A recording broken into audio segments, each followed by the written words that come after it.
Fala galera, a pílula de hoje é de biologia sobre relações ecológicas. Vamos, que as relações ecológicas são um assunto muito importante dentro da ecologia, que cai muito nos vestibulares.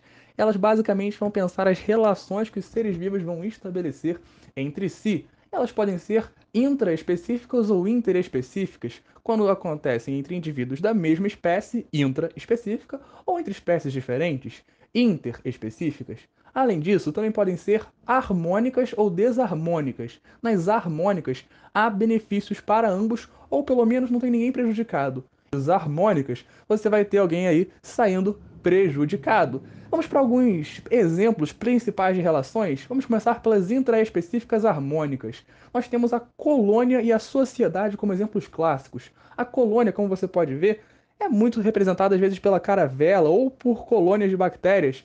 É um grupo de organismos que vivem intimamente relacionados entre si, como se fossem quase que um organismo único. Porém, são indivíduos diferentes, que vivem numa coesão tão grande, falando em sentido de sua forma, que parecem ser um organismo só. Enquanto a sociedade são indivíduos mais independentes, porém que convivem de modo a manter relações que vão beneficiar toda a espécie, como é o caso aí que você está vendo da colmeia, onde você tem zangões, você tem abelhas operárias, você tem a rainha, cada um ali executando sua função.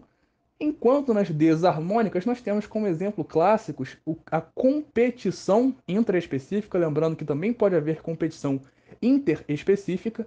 Nessa competição que você tem um símbolo menos menos é porque ambos saem prejudicados quando competem entre si, ambos gastam energia, por exemplo, para conseguir alimento, para conseguir conquistar uma fêmea para acasalar, por exemplo.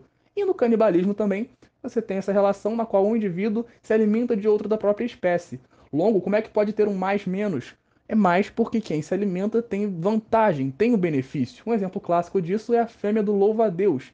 E para a espécie é benéfico, afinal, vai garantir mais energia para a sua prole. Nas relações interespecíficas, a gente encontra o mutualismo e a protocooperação muito parecidos. O mutualismo é uma ajuda mútua entre indivíduos com obrigatoriedade. Como esse exemplo aí que você está vendo, líquens e zooxantela. Os líquens são associações de algas e fungos, as zoochantelas de algas e corais. Ambos precisam estar juntos para poder sobreviver, enquanto na protocooperação os indivíduos sobrevivem sem eles, sem essa relação. É claro que é melhor quando tem. É o exemplo aí do pássaro com o rinoceronte. No comensalismo, você tem espécies se alimentando dos restos da outra, como é o caso de peixes que se alimentam dos restos da comida deixada por um tubarão.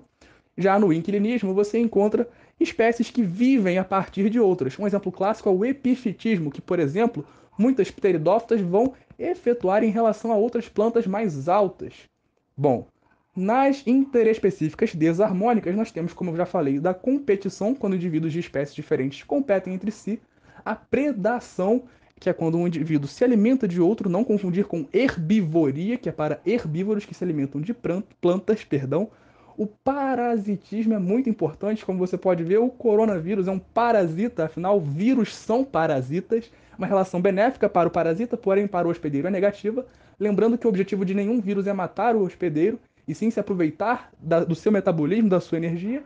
E por fim, o amensalismo, como é o caso da maré vermelha, na qual algas não vão se beneficiar, porém vão liberar toxinas para o ambiente, sendo negativas para os outros organismos, mas para elas não são positivas. Se você quiser mais aprofundamento, ouça os podcasts do LongoCast. Aproveita que é de graça. Muito obrigado e até a próxima. Valeu!